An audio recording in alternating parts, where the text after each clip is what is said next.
we start tonight with conservatism, with what the word conservative means in America now. The choice the conservative movement and the Republican Party has to make between being authoritarian conservatives or libertarian conservatives. Do American conservatives favor big, intrusive government, or do they favor small, leave-me-alone government? If you ask just about anybody who identifies as a conservative, nobody ever says they're on this side, right? Nobody calls themselves an authoritarian anything, let alone an authoritarian conservative. Nobody says, I'm for big, intrusive government. Vote for me. They always say that they are on this side, right? They're all on the libertarian side, according to them. No matter what kind of policies they actually like, they all say they are for smaller government, limited government, personal freedom. That is the conservative brand, right? The commitment to limited government and individual liberty and freedom in this country. Strong on conservative limited government. Do I believe in a smaller limited government giving power back to the people? Yes. The importance of limited government and with the blessing of self-government, that the pursuit of happiness depends on individual liberty.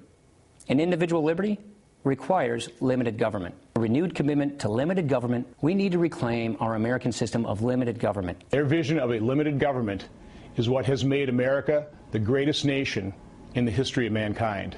Because of my upbringing, I believe in things like limited government. Limited government. We stand firm. We stand for limited government. We cannot take for granted the case for limited government and individual freedom. Pretty clear, right? Limited government, restrained government, humble government, tiny, tiny, tiny government. That is what they are selling. American conservatism, government that leaves you alone. That's the brand. The new Republican governor of Florida is a man named Rick Scott. Rick Scott just issued an executive order that will mandate forced drug testing of public sector workers in that state, at least quarterly. At least quarterly. When Governor Scott became governor, he transferred to his wife his controlling shares in a for-profit company that does drug testing. He says that has nothing to do with this executive order. He just likes the idea of the government forcing drug tests on people it can force drug tests on. There is a Fourth Amendment protection we have in this country against unreasonable searches and seizures, and that has generally banned blanket invasive drug testing like this. You're supposed to only be able to do it if, for example, there are grounds for suspicion, or in the case of very specific kinds of jobs. But Rick Scott, despite those legal restrictions on doing what he wants to do, he's going to go for it anyway. He's at least going to try. The state will pay the cost of defending his mandatory drug testing policy in court. The state, of course, will pay what is expected to be the spectacular costs of drug testing tens, if not hundreds of thousands of people quarterly, at least. And Florida already has a really bad budget deficit. But, you know, any cost is apparently worth it, because under Rick Scott, his state government wants mass, forcible drug tests, and so it shall have them. Is that small, leave-me-alone government, or is that big, intrusive government? In the great state of Michigan, the new Republican governor there is a man named Rick Snyder. Rick Snyder's signature legislation since he has been governor is to establish what's being called financial martial law, or fiscal martial law. His administration will decide if your town is in a financial emergency. If the Snyder administration so declares, if they declare a financial emergency in your town, a financial emergency czar will be appointed, not elected by you, but appointed, sent to your town, given the power to abolish your town. The town can be dissolved on the say-so of the governor's financial emergency person. Anyone you elected locally to represent you can be dismissed. All contracts, all unions, all rights of people who work for that town can be dissolved on one person's say-so. If Governor Rick Snyder gives the nod, he is taking that much power. Is that small, leave-me-alone government? Or is that big, intrusive government? In the interview tonight, we will be talking with the Secretary of State of the great state of Wisconsin, where there has been national attention to Wisconsin Republicans stripping people's rights and ability to join unions. Your freedom to associate in this country is guaranteed by the Constitution. Your freedom to join a union if you want to.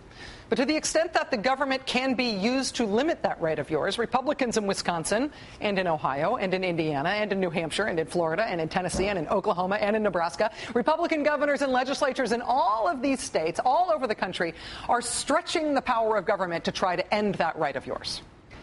A history professor at the University of Wisconsin published a long study guide online earlier this month looking at what might explain this policy push, not just in Wisconsin, but in all of these other states, all at once. The professor's name is William Cronin, and he is not only not a liberal activist, he's also really no schlub. He is president-elect of the American Historical Association. He is a MacArthur Genius Award winner. He is one of the most distinguished history professors in the United States of America. But after Professor Cronin wrote this academic piece online about conservative groups using model legislation to push certain policies in the states, the Republican Party of the state of Wisconsin filed an open records request demanding to read Professor Cronin's emails, taking a law designed to make government transparent to the public and instead using it to force into the public emails written by a university professor whose academic writings put him on the wrong side of the Republican Party on an issue they feel quite sensitive about. You speak out, the government will use all the leverage it can muster over you to pry open your life. Small, leave me alone government, or the other kind? We probably should have seen this thing coming. After the big Democratic wins in elections in 2006 and 2008, the pendulum swinging back toward the Republican Party ever since has really been a swing back to a specific kind of conservatism. A specific kind of conservatism that is all about government that is as big and intrusive as possible. One of the first statewide elections after the big Democratic win in 2008 was the Virginia governor's race, right? In November 2009, Virginians elected a man who had said that, quote, every level of government should statutorily and procedurally prefer married couples over cohabitators, homosexuals, or fornicators. Not only is that not leave me alone small government conservatism, that is big government crusade against the fornicators conservatism. And the administration of the man they elected, Governor Bob McDonnell of Virginia, has been sort of like that. As with that professor in Wisconsin having the Republican Party demand his emails in Virginia, it has been Governor McDonnell's Attorney General, Ken Cuccinelli, who has demanded to search the emails of a Virginia science professor, a professor whose research on climate issues that apparently did not meet with government approval. Can't you just smell the freedom, the liberty, the humble, restrained government leaving people free to go about their business? The latest incarnation of this breed of conservatism weirdly involves this show, or at least my last name. Evan McMorris Santoro at Talking Points Memo turned up a new demand by the conservative movement, a new demand by the right, to obtain the private emails of people to whom it is busy selling the idea that conservatives really just want to leave people alone. The labor studies faculty at the University of Michigan, at Wayne State University, and at Michigan State have all just had their emails demanded by a right-wing think tank, specifically demanding to see any email from any professor at the labor faculty at any of these schools, any email that includes the words Scott Walker, Wisconsin, Madison, or Maddow. It is possible they think that Maddow is just a common misspelling of Madison. But if that's not the case, they mean me, this show. The right-wing group that is demanding any emails that include references to me or this show is called the Mackinac Center. They are a conservative group. They are funded mostly by secret donations in that they do not disclose the names of individuals or corporations who give them money. But they are well-funded, and we do know through tax records about donations to them by the charitable foundations of a lot of billionaires and corporations, frankly. Mother Jones did a nice piece explaining who these guys are, what we know about their funding from foundations like the one run by Charles Koch, of Koch brothers fame. Also, the Walton Family Foundation. That's the Walton family that runs Walmart. Also, the Edgar and Elsa Prince Foundation. Edgar and Elsa Prince, I believe, are the mom and dad of Eric Prince, who you remember from Blackwater fame. All of those foundations fund the Mackinac Center. The Mackinac Center wrote what looks to be the basis of that financial martial law policy in Michigan Republican Governor Rick Snyder. This show was the first national news outlet to report in detail on that policy. And now the Mackinac Center is demanding the emails of anybody who could be an expert on that subject in Michigan who might have the temerity to type the word Maddow in any context in an email. How's that leave me alone personal liberty thing working out for you? Americans like this idea.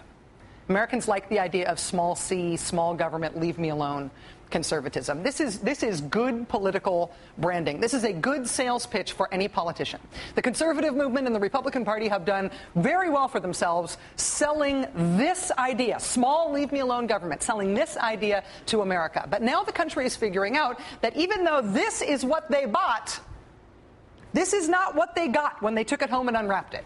Wisconsin Republican Governor Scott Walker won in November by 6 points. The latest polls say if the election were held today, he would lose to that same Democrat by 7 points. Ohio Republican Governor John Kasich won in November by 2 points. Today, he would lose to that same Democrat by 15 points. Florida Republican Governor Rick Scott won in November by 1 point.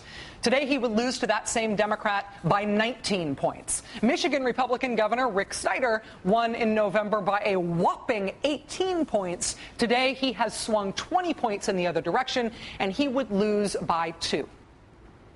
Yeah, but you say, the big intrusive government Republicans, they aren't up for re-election right now. Democrats can't capitalize on the Republican big government overreach, can they? Turns out they can, and it's in progress. That's next.